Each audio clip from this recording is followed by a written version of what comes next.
Yeah, I know. Just Exactly. That's why I was like, well, Should just roll the Like, you should tape. just hit play. Yeah. YouTube Shorts. Hello, everyone. Welcome inside the Red Earth Production Studios for this edition of YBMcast, powered by Game 7 Baseball, Game7Baseball.com. And that was a fabulous.com. I was going to ask if I did better this time. I was trying to match your energy with like the head bobbing that you get going on. I was like, I have to hit it with the head bob. Absolutely. I have to match the energy. Game 7 in full swing. We missed out on the Midwest Rebels Invitational. We didn't get out. They did, though, one day out at CNH, which was really cool. We'll go through that a little bit. They had the 7U machine pitch. I thought was great. They just played basically games, which I think is fantastic. You just at least get some games in. And Sunday was gorgeous. Oh, yeah. Isn't that the bummer? You know, because the whole weekend was just beautiful. Saturday and Sunday were just gorgeous, but so much rain kind of just, you're like. Definitely on Saturday. And then you have that beautiful weekend. Yep. It's just, it really can be frustrating. I know, it's tough. But Gamers Academy were 2-1. Midwest Rebels were 2-1. Missouri Gators 1-2. And Bluff City Sox 1-2. So they played 3 games that Sunday. I thought it was good. 8U machine pitch. The Rawlings Tigers, Grant's team 2-1. Sugar Fire Fury 1-1. St. Louis Prospects 1-1. And the St. Louis Redbirds Prime 1-2. Don't you hate those ties? It's like kissing your sister. Come on, man. Well, what if you're in a touchy-feely family? Still wrong. Well, I mean, it's just whether it's on a cheek or Ties. the lips. Wrong show. Exactly. 14U, they got the AAA major, and it really kind of showed out. Do you think Lauren's disappointed in this? What? I've moved on. Oh, okay. We're I don't have nothing this to is say. the way it normally is, man. So, you know, welcome to the show. We're going to get to him. I should have done that. But I wanted to do this. I'm sorry. We got to do this because Eric's probably just sitting here going, oh, my God, what did I get into, man? This isn't what I thought. And we want to welcome to the show today, before we go any further, we've got Eric Eisen. He's with the Gators Baseball Academy, and he also is a coach at Parkway West. So we're going to get into some topics. Welcome to the show, man. Thank you very much. Did you like I was that? going to comment on the weather, but you hadn't introduced me yet, so I kept my mouth shut. Go ahead. Tell us what you Sunday think was about beautiful. the weather. We played It was, I had 4 games. Started in the morning with a hoodie on, and then by midday it was beautiful. You got the cage jacket, and then played again at 6 at night. And by the time the sun went down, it got chilly again. But great day for baseball. Yeah, it really was. And Midland Bandits, Coach Gerard's team, they're going to be tough to beat. They went 3-0. They only gave up 1 run. That's pretty good. They're pretty good. That's that old Missouri Sticks team, right? Yep. Yeah. They've got some solid ball players on there. It'll be interesting to see. I want to see how well they do regionally. I think they'll compete very well regionally. I don't know. Interesting to see. I think he will do that regionally. Some of those kids, I think he's got a couple kids that I think could compete nationally on that squad as well. I really Definitely do. hitting because they can swing it. Yeah, they can. And he said that too. He said they can swing it. And so if their pitching comes along this way and they can stay healthy, that's going to be a tough team to beat. Adidas Athletics, Coach Bell's squad, 2-1. St. Louis Naturals, Coach Harden was 1-2, and Coach Hewlett's Midland Bandits went 0-3. But an 0-3, he lost 1-0 to Gerard's squad. He did get beat up a little bit by the Athletics, but a close game with St. Louis Naturals, Coach Harden's squad. So, I mean, pitching is always the key at this level. How deep are you? If it gets away from you, do you kind of let it go and just not burn up some pitchers, right? Very key in those tournaments. I mean, yeah, it is all about pitching matchups. If you're in a situation where everybody makes it to bracket, obviously you're going to coach a little bit differently, whereas if you have to win your pool. But yeah, if you get to a spot where the score's kind of gotten away from you, you you got to manage your guys on the mound a little differently. So I could see how. Obviously, I wasn't there at the game, but I would think that he probably just said, we're going to mail this one in and take our losses. But you have to kind of do that sometimes Sure. in a tournament like that, right? you got to do it like that. Sometimes you got to do it. I mean, in high school, we're playing 4 games a week, and you got to pick your spots on where you use your guys. And is it a conference game? Is it a non-conference game? Obviously, we're going to coach both of those differently, and we'll just kind of go game by game, inning by inning, and try and piece it together. If you get a nice full week of weather, you got to have a lot of arms, especially at the high school level. I mean, and there's only a certain number of programs that are deep enough to continuously play 4 or 5 games a week. So True. it's a challenge. Definitely, it works out here in St. Charles County right now in the GACs, that you have that in some St. Louis schools. But you even talk about it, it happens in the big leagues too, right? I mean, even, you give up 6-7 runs by the 3rd inning in the big leagues, you might be getting guys in that haven't pitched in a while, and they might be pitching 2 innings versus the typical 1 inning or something, just to kind of get through it, or that, that long relief kind of guy. And you got to, again, pick and choose. If it's early in the week, middle of the week, end of the week, day off, what do you have going on? So definitely have to work on your pitching. We've been beat up by that before. I said it last year. It was 22-0 by and I had nothing left, and I was like, all right, here you go. You guys need some time. That's I finally went up to the umpire, and I was like, hey, can you just it's brutal. We're getting beat up pretty bad. Like, can you make the decision for me? And he cut it short. But you're right. You have to. Yeah. You pick and choose. You have to. You got to be careful, too. I mean, with this weather, it's the temperature swings. It gets chilly for high school baseball right now. I mean, we played 2 games last week. It was in the 30s. I mean, one of the games, it was like halfway sleeting and snow flurries. So, I mean, you got to take care of guys' arms, too, because it is a long season, condensed into a short period of time. So you got to take care of arms, because you lose a couple there, you even put yourself further behind the 8 ball. It's tough. Real quick, right here, Prime Sports Midwest. PrimeSportsMidwest.com. We got our contest going. We got our 36-inch Fungo, the old big Louisville Slugger. It's a big one. Yep. Yeah. You like swinging big fungos? I do like. It's a 36. It's got some longer, weight. It's got some weight to it. Yeah, I like the lighter fungo personally. Seems to do me better, but they all work the same. You just got to get used to them. Just got a barrel, right? Try not to break them. Exactly. Try not to break them. So as you get older, are you like one of those guys that like have to break out one of the aluminum ones? No, I don't do that. Still get the wood? I've stayed with the wood. Good for you. Yep. Good for you. Yep. So we got our I didn't bring up the hitting net because I would whack somebody in the head or something with that. But Marucci hitting net, portable hitting net. We got our bucket of baseballs. We got the high school baseball in there. We got a dozen of them with the bucket, the Fungo. Subscribe. That's what this is about. Please, we're trying to get to 1,000 subscribers.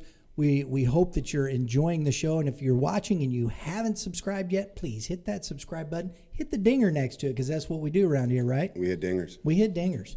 And that's the way it's supposed to be, because chicks dig the long ball.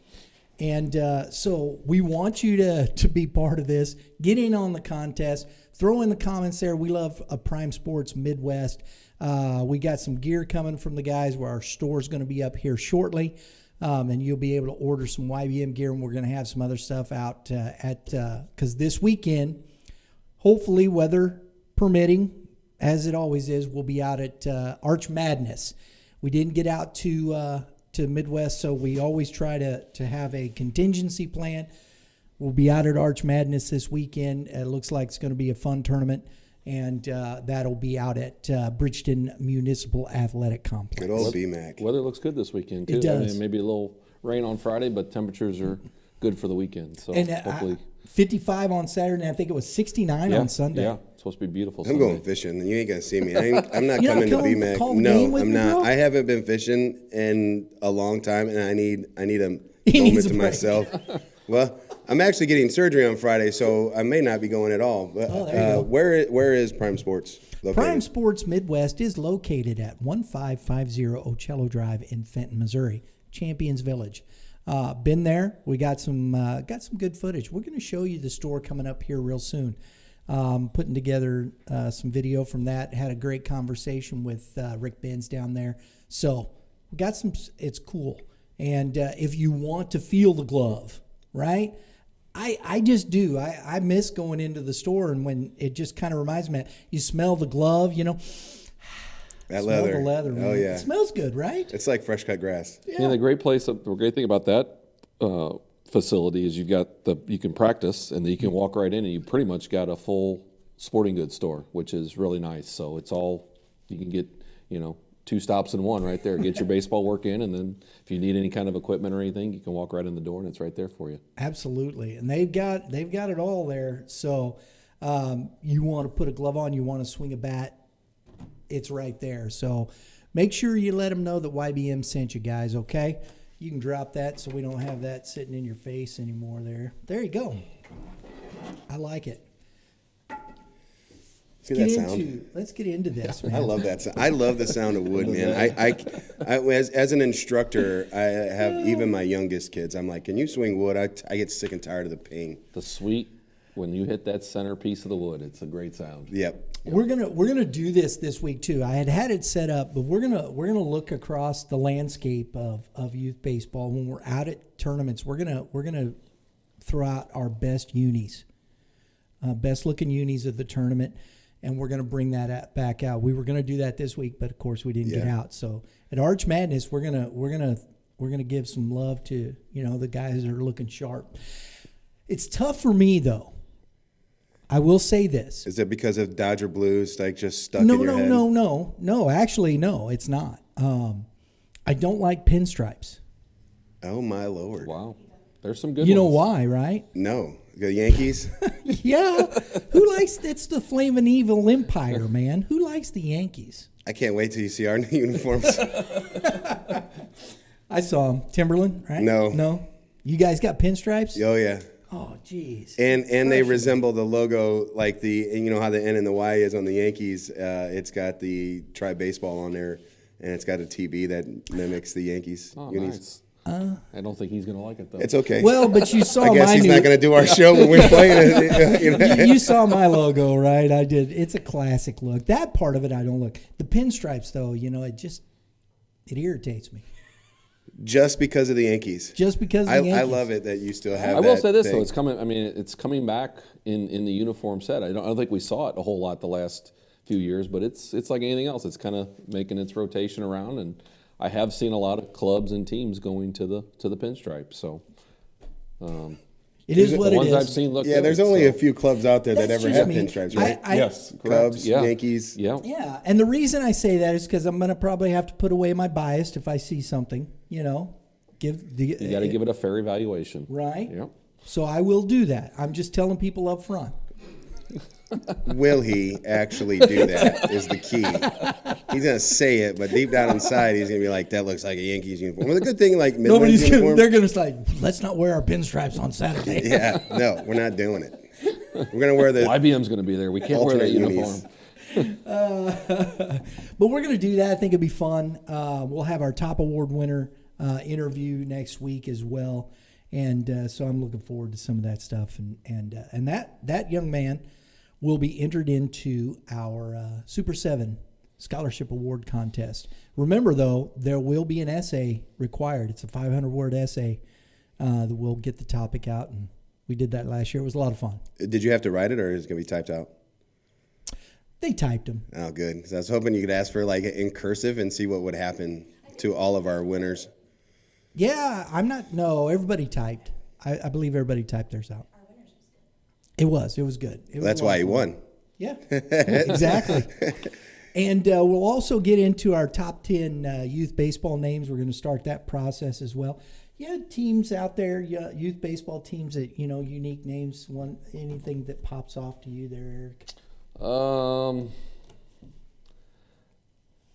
There was I guess this is probably going back 10, 12 years when I was with the St. Louis Rays. There was a team called Tap Out, which I thought was interesting.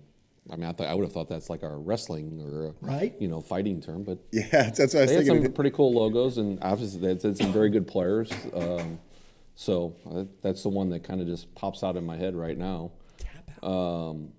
we played. I'm trying to think. They were was something chicken something. I don't know. Last year, I honestly don't remember. They were actually a very, very good team. It made up a bunch of senior. It was an 18U team. I really think they were called like the Chickens or something. The Bananas. I'm sorry, the Bananas. Oh, that was. Oh gosh, yes, I know. It was. Who's the guy? Heath, right? Wasn't it Heath? No.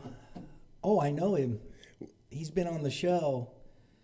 We had some of our Timberland kids that actually played on that Bananas group that they came. That's from the Savannah Bananas. Yes. And that group, their uniforms are special. Yeah. The bright yellow ones. Yeah, it was. Did you see the guy? I saw it on the other day. He makes he fielded the ball, did a cartwheel, and threw the guy out at first. It's a show. It is 100% a show. You're not gonna. It's fun. And it's baseball. The way they keep score, the whole thing is, it's quick. If you have, please travel and go to one of their events. It is an event. I think they're coming to Kansas City this year. They have carved out a niche for themselves. Oh, 100%. And I think it's something that is unique in baseball. It's kind of a Harlem Globetrotters kind of thing, and I think it's great. You need to watch a story on it too, because that guy that developed the Bananas was a former pitcher and had an opportunity in professional baseball and blew his arm. Wow. And so Savannah is a ghost town. I didn't know if you knew that or not, but Savannah, where the Bananas are at, is historically a ghost town. It's a haunted town or something like that. So it's got a lot of interesting history to. Look at the knowledge you get here. Well, it's random. I do not know a lot about a little, but I have a little bit of. I'm that guy that's got that book and that's in the bathroom, when I'm on the throne, and it's like useless knowledge. Thanks for sharing that. Wait, I'm the king of the house, man. You have no idea what it is, but it's that book that has useless knowledge in it, and I go right to like the sports section and I read the sports section, and it's fun. I agree. It's fun.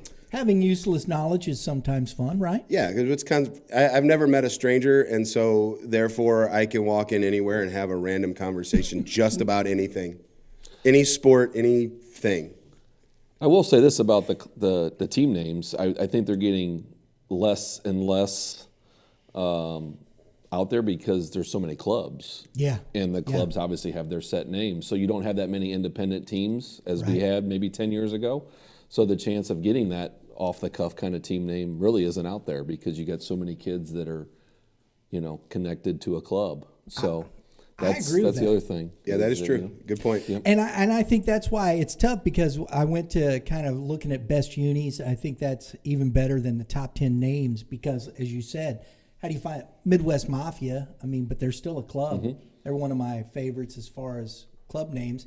The best name I ever heard personally was an 8U machine pitch team a few years back. It was probably 2018. We're the Snot Rockets. Interesting. That to me at 8U, baby, Snot Rockets. I love that. That's a coach's thing for sure. You know that. It gotta be. And then Northwest Arkansas, I still think they're there. The Lugnuts, they got that group down there, which I thought was always fun to me, the Lugnuts. It's minor league baseball for me, the names. And anybody that mimics like a minor league name is fun. The things like the Bees, the CBs, or anything like that. I'm a hunter, and we hunt ducks, and so you have the Woodies and Arkansas Travelers and all of these weird names in the minor leagues. I love when a team adapts that, like the Mud Dogs or Mud Cats, something like that. It's just fun. Yeah. The logos are always fun in minor league baseball, and I'd love to see some of that again. I really would. I think it'd be fun. But we'll do that this Thursday, folks. We'll be out at Fort Zumwalt West. We'll be live streaming a game from the Midwest Classic. It's the only one that we're going to be doing, but I wanted this matchup because Fort Zumwalt West against Blue Springs South, I think is going to be a doozy of a game. It's at West. I know it's. I think it's before the Cardinal game, but even not, then you can watch afterwards. Two good teams. The Cardinal game's at 3. I think that game's at 2. Yep. But I know the coaching staff pretty well at Zumwalt West. I don't know a whole lot about Blue Springs South, just that I know that they've got a lot of guys back from last year. Yeah. And West, you and I were talking about this before the show. I mean, they just always find a way to compete. So I'm pretty sure that they've got their number one guy going Thursday, and I would expect a pretty good ball game there. If we get Deverman and like a Tommy Lepore, oh my goodness, It'll be low scoring. that'll be a duel, Yeah. You might be able to play in an hour and get to the Cardinal game. right? You know? Boy, that ain't no lie. Right, yeah. Those guys, That's true. That is a true statement. And you know, that's one of the things I like about this year high school baseball. As you've seen, Eric, and we've talked a little bit about it, is the pitching. The top names. There's just so many dudes across the landscape this year. I really don't remember, I've been coaching high school age kids for 20 years. I really don't remember a 23 class that has so many top arms. And 24 is not bad, but the 23 class has a lot of top arms. So, I mean, I would expect as you progress this year, especially as you get into the playoffs, pitching will probably dominate more than it has in years past, in my opinion.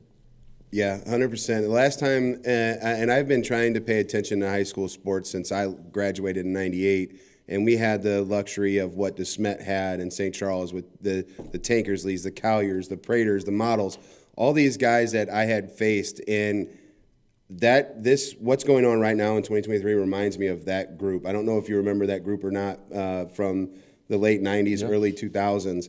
There was so much pitching talent in this area. And what's funny, it was only like 88 to 89, 90, right. And these guys are throwing 93, 94, 95, right. And it's insane, the differences. I would still put my money on the guys back then because they were competitive in the strike zone. I thought they threw more strikes. That's just me being opinionated there. But this 2023 class, like you said, is deep. Yep. All over. It's in St. Louis, it's in St. Charles, it's in Kansas City, it's in Springfield. It's everywhere. I agree.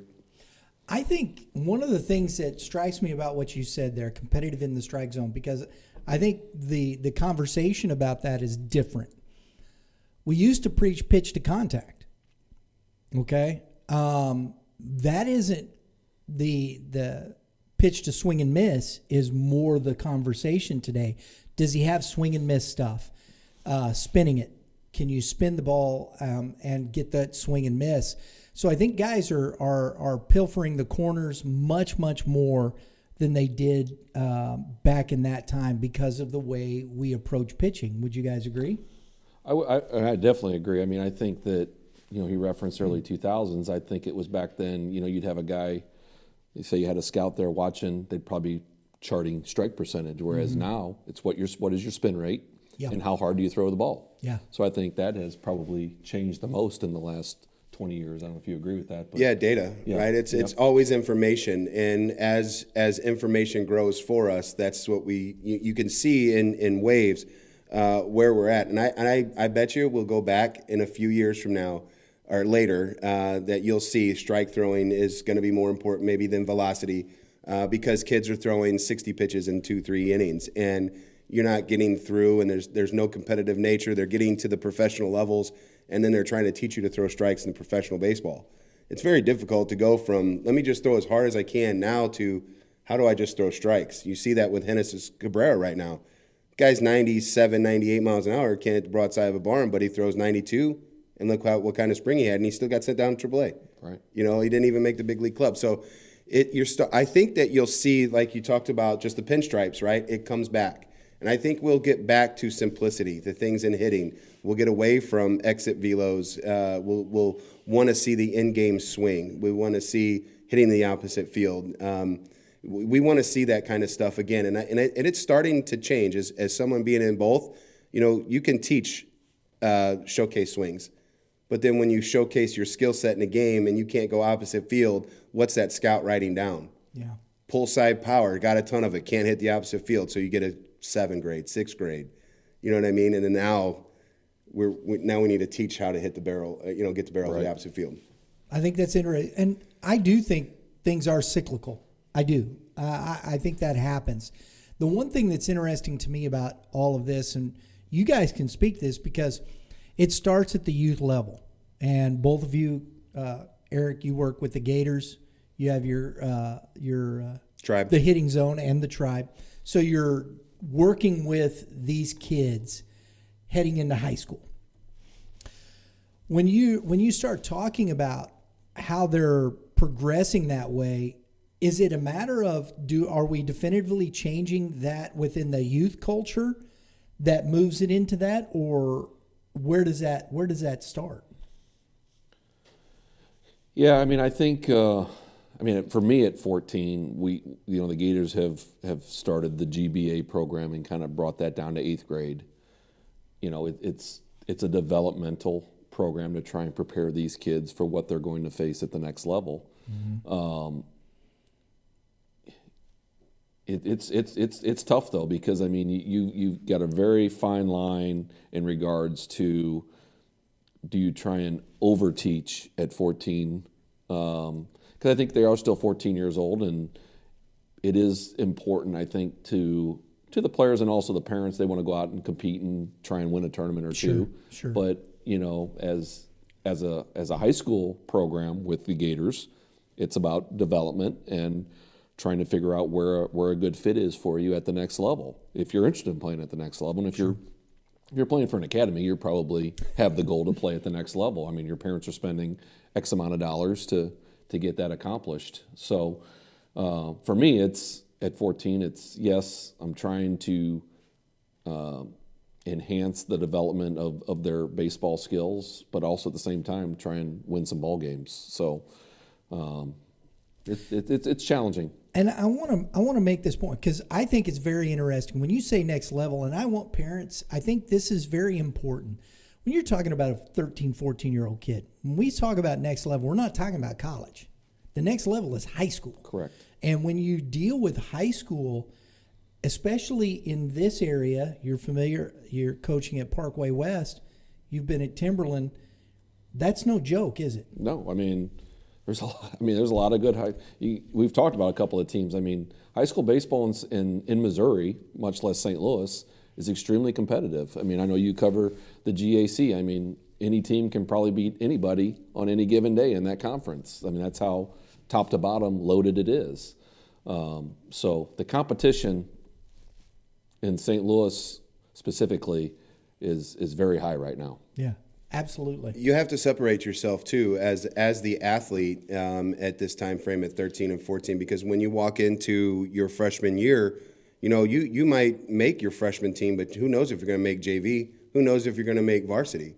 You may not grow. So you have to learn how to compete at a very young age. And I think it's that 13, 14 range. It's when you start to mature. Maybe the game starts to slow just a little bit as you mature as an athlete. And so, for us, what we try to do is I'm trying to prepare them differently. I don't have the cream of the crop type kids that need to go to a bunch of showcases and showcase themselves.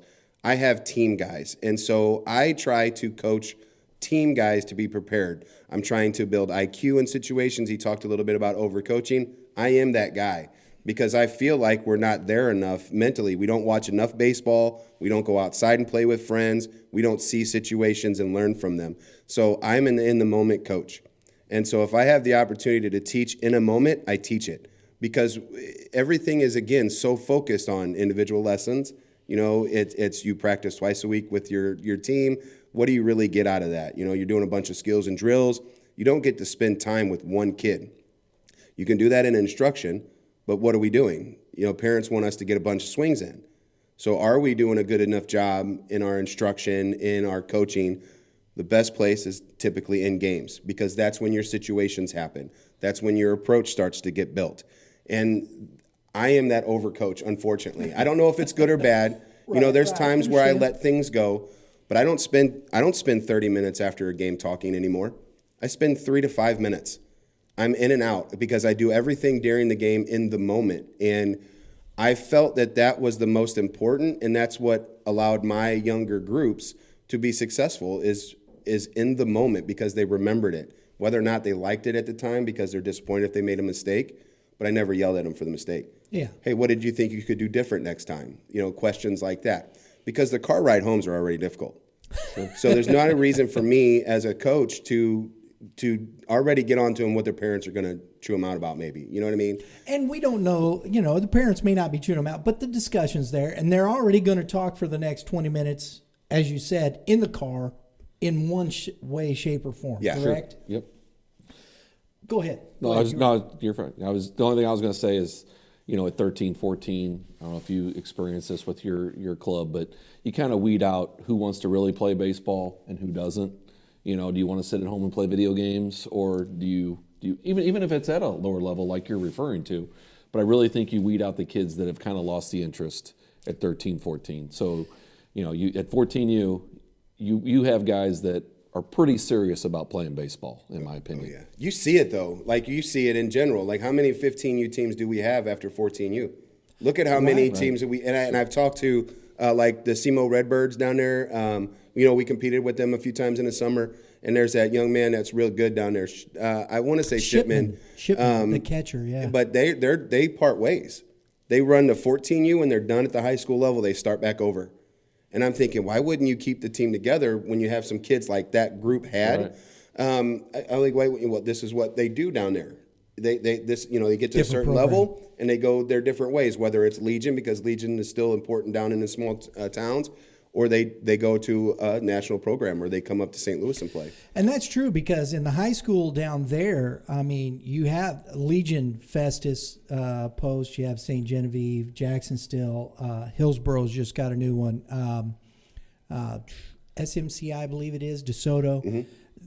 They have a pretty distinct, those programs are still very viable down in that area and you have a certain amount of clubs. I think the Missouri Bulls, Todd Pennington's group down there is doing a good job. So it is a little different. Everything's always a little different. St. Louis is it's a monster. Yeah. It is. It's a big town, obviously, and so you're going to have this. You see it in big cities in general, but like comparative to Kansas City, I think Kansas City does a better job in their baseball and softball side of things than St. Louis does. In the high school regard? Just in general in club sports. Okay. It's not as to me. There's more like independent groups. You have your top 5 teams, but you don't have like what we would consider top 10.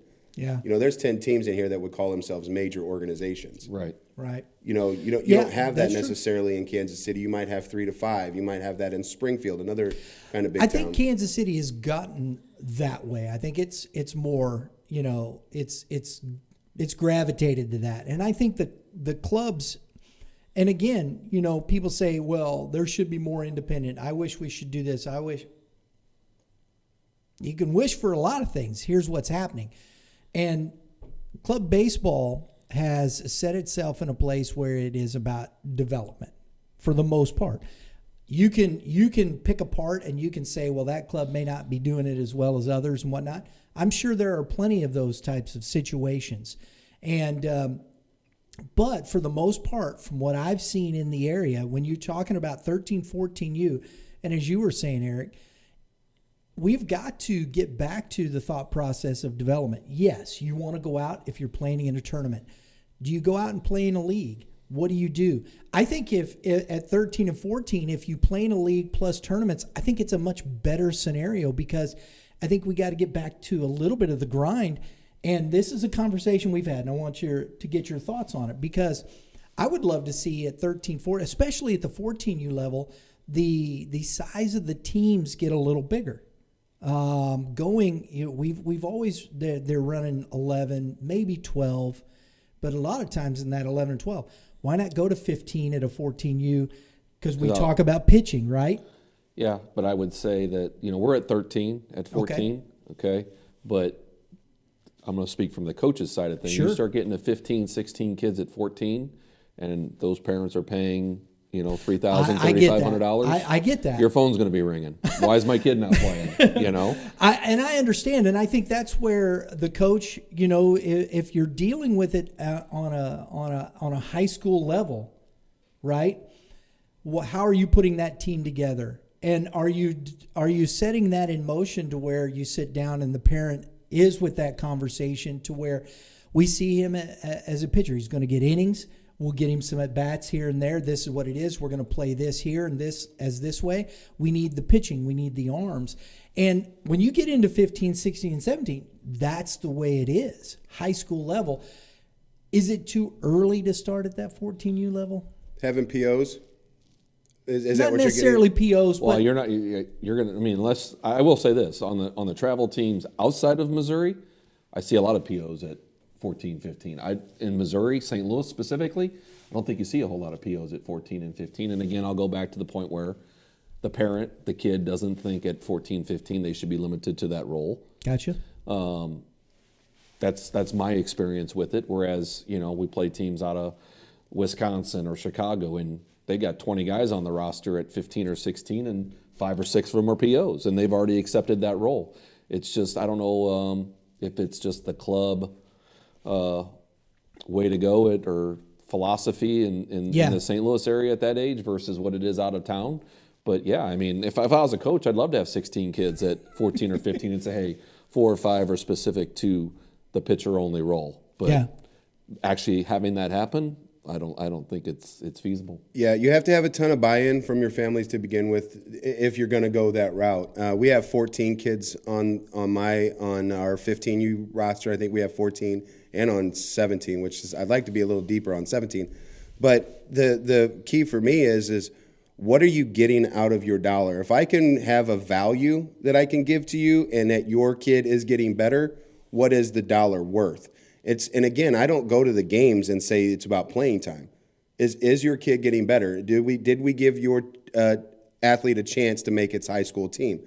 And I don't sell wins and losses. I believe it's a byproduct of development. Yeah. And if you're developing the kid, I feel that that's what happens when you go play. And I'm small detail stuff, things you don't see in high school. Nobody points to fly balls in the infield anymore. Right. Everybody just takes it for granted that everybody knows where it's at. The catchers don't get to the fence to help the first baseman or third baseman out. These things bother me because that's baseball. And it's always been the fundamental side of things that we do not pay attention to because it's always about pop time. What do you throw across the diamond? What do you throw off the bump? It is never the team game anymore. And I understand it's an individual job, concept, if you will, as a baseball player. You have one person has the control of doing one thing, but at the end of the day, it's a team sport. And so I'm relying on the rest of the guys to be paying attention. I need that. I think we have to balance these things out. To your point, it is important that you have the right pop time. Those are 100%. Right? Yeah, I mean, you can't have a 2.5 pop time and make it to the next level. That's not what you're saying. I get it. And that's see, it's a balance of these things, but we either swing the pendulum one way or the other instead of balancing this whole thought process, where I think that's what development is about. If you have guys, talent's always going to rise to the top. It's plain and simple. That's an easy thing. Are there guys that can work to get to another level? Yes. Do they have athleticism that isn't quite peaked out yet? Yes.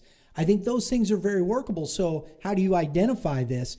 And how do you work with a kid that way that is moving in that direction? By the way, I want everybody to do this. Lauren, throw it up there. Comment below. We'd love to hear what you have to say. If she's already got it, she's working it because this is a big-time subject.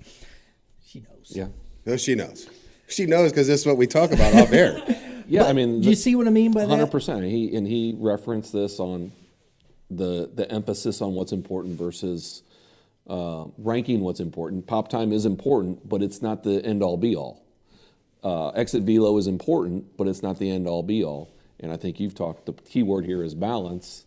There's many aspects to being a very good baseball player. Yeah. And I think you need to take each potential statistic and have its own weight bearing. Because to your point, at the major league level, if your pitcher isn't 1.5 or below to the plate, I don't care how fast your catcher is, you're not throwing a guy out. Sure. Especially in today's baseball that you're seeing with the extra bags and right. You pick a guy or you try box. to pick a guy, it's total. The game is a little bit changing, and I like actually. It took me a minute because I'm an old-fashioned guy.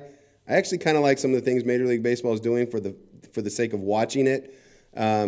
The tradition side of me still bothers me, but it's changing, right? And the game is evolving, and and if you look at what we are doing, and it bothers me that this is all of our focus has ever been in the last 3, 4, 5 years has been showcase style stuff. And I'm not taking anything away from the people who do showcases because I think it's necessary to put yourself in a position on where you are at. If you are a senior and you're hitting 85 exit speeds, you're probably not going to you shouldn't have those expectations maybe play Tennessee. But if you're in the 105s, then we're talking. But what changes that is your gameplay. In high school baseball, your job is to keep a winning product on the field. Wins matter now, right? And they matter when you're in college. They matter when you're in professional sports. They don't matter as a youth. Go do an event, showcase yourself, but what can you do in a game? Because that's what you're going to be judged on in high school. When you do inter squads during tryouts, what is your IQ like? Are you in the correct cut position? What are you like as a teammate, as a person? We miss those things, and that's why I think some teams struggle, is because those kids are strictly focused on showcasing themselves. They don't care about hitting the opposite field when there's a runner at second base with less than 2 outs. All they care about is a single RBI or double RBI. And we take pitches that we should be driving that way. Where's the productive out? Everybody gets upset. You see the 9, 10, 11-year-old upset when they ground out to the second baseman and scores a run. They're upset going back to the dugout, and nobody's talking to that athlete and says, "Look, that was good. Good situational hitting." That's exactly what we want. That's baseball. Understand that's what baseball is. Does that coach have that baseball IQ to be saying that? Does the parent on the ride home have the IQ to say that? It's some do and some don't. And that's always what we have. And I don't think you're ever going to get rid of that. That's just the nature of things. It's just, I hope we as we talk in here, that's one of the things I always wanted about Youth Baseball Midwest, was having these conversations so that parents, people that are listening, we balance this a little better, and we do get to that point. And we have a higher percentage of people going understanding, and there are people that understand the game. They know, hey, good job, you did the right thing. That's an RBI, baby. Yep. Right on. I love listening to this show. I know I picked on the showcase thing a little bit, but I listen to Mulder talk all the time because I want to know what he is thinking. Absolutely. So that I can train athletes for those situations. And it has its point to it. I remember being a young kid going to college or going to a college campus and trying out for a big league club or something like that. The Pirates and used to come down all the time to Lindenwood, and you could go there and have a tryout, right? What's the first thing you did? You ran 60s. That's immeasurable, right? Mm-hmm. You did some 10-5 or 5-10-5s or whatever, or you did some broad jumps. All that the game is doing is evolving. Technology has given us the opportunity to see now the exit speeds versus it used to be eye test stuff. Yeah. Or you heard that. That sounded good. Yeah, you heard that. I mean, go watch Bo Jackson hitting the cage, right? You knew what you heard when Bo Jackson was hitting in the cage. He was going to knock the cage down. It's just the game is evolving, and at the end of the day, though, the gameplay at certain levels are struggling because that's the only focus for families or coaches or certain levels of play. I have the luxury, and I think it's easier because I don't have that top tier level kid. So I have people that will buy in to the small details. So I feel like my kids will be prepared because they understand the importance of why I asked them to point to a fly ball.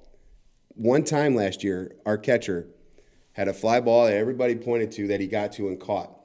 The only time all year that it happened. But all of the kids at that moment understood why it's important to point at every one of them, not just the one he caught. I know that's such a small thing, but it's got to be like that for you at the high school level because you see small details lose you games. 100%.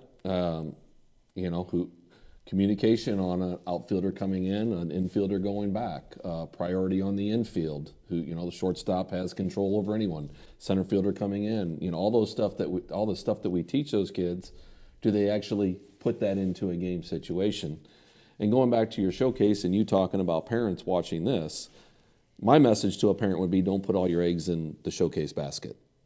again, I work the PBR showcases, I work the perfect game showcases, I know what that's all about. And yes, there are going to be kids that excel in that platform, but there's also going to be kids that just don't showcase well. But if a coach goes and watches them in a game situation, they are the guy with 2 strikes and 2 outs, takes the ball to right center field instead of trying to jack one to the left side. So I get both sides of it. If you're a parent watching, all I would say is, yes, the showcases are important if your kid's talented enough and wants to play at the next level, but don't bank on just that. And I agree, and that's the thing, the showcase. And I think this is what's important. I think as coaches, you're seeing those measurables. You get to look at it. You're looking at your team. If all your team's been to a showcase, which I know GBA does, right. They do showcases for their whole club. You're going to get all that stuff. You see where your kids are at. And you can start having conversations with the kids, okay, development-wise, right? Your exit velo is fine where you're at. Just keep work. You need to get in the weight room. Do this. And that to me is where those things become something that is a development thought process for a coach to talk to a player about, correct? 100%, yes. Yeah, I can't disagree anymore there, or agree anymore. What am I Same trying thing. to say? I'm trying to say that. Did I say that right? You're I agreeing. got it. That was bad. I should probably have stayed You in agree. school a little longer. But that's what we use it for. When we take measurables, the first thing we do is we take it at week 1, we take it at week 4, we take it at week 6, you take it at week 8. Did you grow? When Right. you go to your athlete and they get cut from high school and you see them go backwards, well, maybe this is the why. What was your work ethic like? Did you think you were too good and you didn't have to work hard enough? Were you just going through the motions? And I do believe in measurables. I do, because it gives you that information to train. And back to what he's talked about with having the kids who maybe are less talented in his club compared to the kids that are probably going on to higher level baseball. I actually like coaching those kids because, in my opinion, they're more coachable. Mm-hmm. They want to learn. They want to get better. In the GBA 14U, I've got a Navy team and I've got an Orange team. And obviously the Navy team's the better players, more talented players. But the Orange team, for me, they are so attentive to what you're trying to teach them that it's for, through 5 games I think we've played so far. It's been fun to coach those guys and train those guys because they're really tuned in to what you're trying to instruct them about. So for me, I can see why maybe it's the want to. Yeah, it is. And I love that. You've got to want. There's being talented, and then there's being coachable. Yeah. If you're talented and coachable, that's obviously a great attribute. But more times than not, when you're already there, you think you know it, especially at 14. You're not going to be as coachable. Coach Eisen, throwing the gauntlet down. I love that. You have to, because it's the truth. He's been coaching for 20 plus years in the high school ranks. He's coaching in the youth side of things. He has the information, and it's his experience that is where he's coming from in these answers. It's the same thing with mine. It's experience, and I'm not trying to hurt people's feelings. It's not the goal, but a large percentage of our athletes are just average. And we have to understand that that's still okay. They're still good. Yeah, they're still average good players. That doesn't mean you're a bad player. No, not at all. And that's what people think because they my son's not doing this, and his best friend happens to be a premier athlete. And it's like, stop comparing. We talked about it a week ago. You have to stop comparing and start competing. Don't worry about that stuff. There's a place for you to play. It might not be your favorite position. But at some day, how many shortstops do you have on your team? Well, at 14, we've got – that's a problem. I mean, I got 13 kids on the team, and I think I have 8 that play infield. Okay. So we've already told them, you guys are going to have to learn how to play outfield. Do you know what we did in the college? We wanted to recruit shortstops and center fielders. You know why? And turn them into – They're the most athletic freaking people on the field. Well, that's Right. at Division I college, if you look to the guy to the right of the shortstop and left of the shortstop, they were probably shortstops in high school. Yeah. So the coach says, now you're playing third base or second base. You could look at the build. Look at the Cruz kid from LSU right now and what he's doing in Division I baseball. And I don't know if anybody's paying attention, but that young man down there at LSU, killing the baseball. Yeah. He is just absolutely all over the field. And I bet you he was a shortstop when he was younger. Then he moved to center field and played, doing what he's doing. He played in Florida.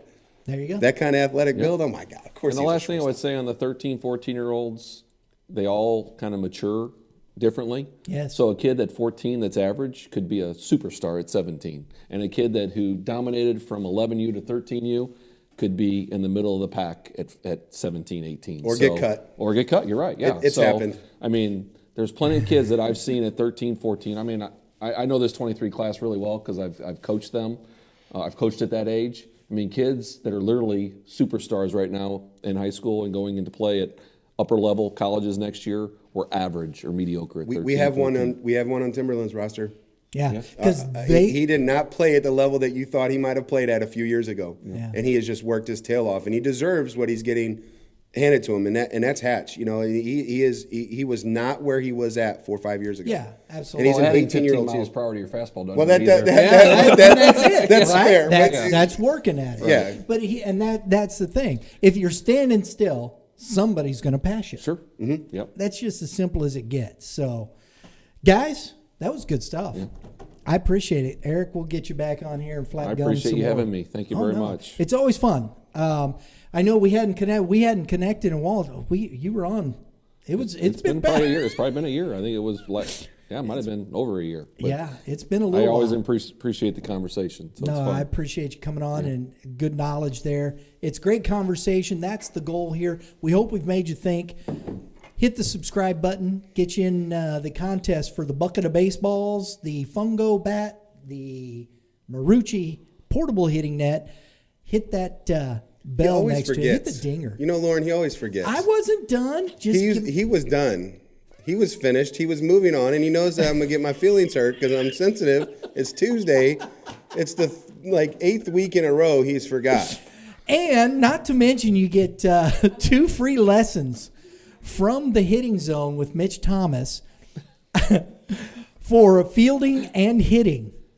I come every Tuesday, sharp, bright-eyed, bushy-tailed, and he forgets, and it just brings me down. Crushing him, man. I did. I'm sorry. I got to admit it. I let him down. You didn't let me down. You disappointed me. It's the same thing. No, it ain't. We need I could be like let those down. late night Disappointment, talk I shows can't where let they go. have the cue cards hanging up we there. need some You cue cards, You need some man. help. Lauren's got to help me out because, hey, I'm an old guy too. Look at the gray hair, bro. Come on. Just have it just like the ticker. It just beeps across. Don't forget, Mitch. We do have our. We haven't used it in a while. Our teleprompter. We just have. I'm going to have to get back to using it a little bit more. No, you don't. I'll just remind you that it sometimes miss me. Where's your fungo? You got your fungo? Yo, I can hit him with it. Am I? Can I get out of the way? You got a job to still That's do. the forget me stick, bro. Yeah, that's what the F and fungo's for. Oh man. Oh mercy. Yeah. Folks, we'll see all those out at Arch Madness. Make sure you come by the studio on Saturday. We'll be out there. We'll have trivia. We'll have interviews. We'll be checking out the unis. We're going to have some trivia with our baseball cards. We're going to have a lot of fun on Saturday and just watching some baseball, talking some baseball. So make sure you come by the studio there at BMAC. You can't miss us. So the message is wear your best uniform that you have on Saturday. That's correct. Because you're going to be there, correct? That's correct. So, there you go. That means Midland has to wear their pinstripes, and PBA has to wear their pinstripes. Everybody's And always wearing got to wear their pinstripes. pinstripes. Yeah, full studio out this year. It's going to be a lot of fun. We're looking forward to it. And then on Sunday, we'll be live streaming the 14U championship game out there at BMAC. That's a nice field. Great field. Great complex. They've done a great job out there. They really have. So we're looking forward to it, guys. As always, thanks a lot. Great concession stands. Yes. I Yes. think people like I think the pretzels are really good. Is it? Oh, Yeah, pretzels and pretzels. cheese. Like Yeah. North Pretzels and County, so ABC and BMAC always had the best nachos and pretzels with cheese. They got the and- cheese fries too. I think they do have cheese fries. You know what's great there for parents is they've got that huge playground too, so parents can Yes. just send the kids. Oh, I thought you were over. going to say something else. No, they do have the big playground. Oh, and they do have the one concession up on top. Yeah. The big Closed new in. one. It's Yep. all Oh, really? closed in, air Oh, I didn't see- conditioned. Oh, wow. I didn't. And Oh, that's right. Yeah, by the new I quad. Yeah. Yep. do believe When they do they the slow are pitch stuff. selling Yeah. the adult beverages there as well. They're good and cold. It's like 36 degrees maybe. They keep them.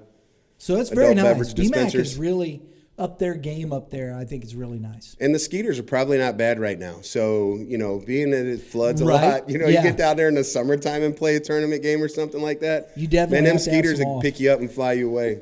So how about BMAC, real quick? adding fences to all the fields. I thought that was a nice little They did, addition yeah. because you could used to hit that ball on field 5 or 6, and that thing would just run forever. I mean, you could circle the bases twice sometimes. So I've actually hit some baseballs on that road. When you're playing I forget the name of the road, but the one that you can enter from from the Mills Way or from St. Charles Rock Road.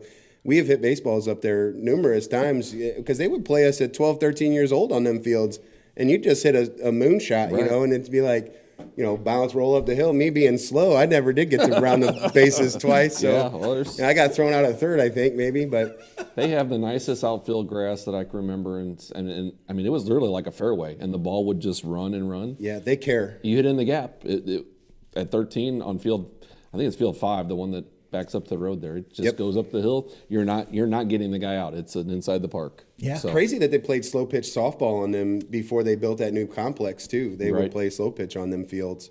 Yeah, and those up top are really nice as well. They do. And I mean, the main field there is as nice as any field. I mean, I don't know if he still is, but I think it was a guy who used to work for the Cardinals. Mm-hmm. He's still there. Yeah. So I mean, that field is immaculate. Yes, it is. It is. You can lay on it. Yeah. You can. You can 100% lay on it. So when I played adult baseball, we played a lot. That was our home field when I played with the Spikes, and so we had played a lot on that field. And they redid the infield, and they would redo the outfield. And I can remember going down to Florida to play ball, and I'm like, man, how do they keep that Missouri grass like they do down in Florida? They work on it nonstop.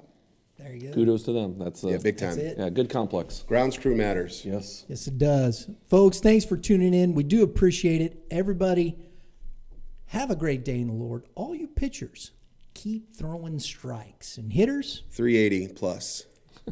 if you can do it, that's a dinger. Yeah. We'll see y'all next time.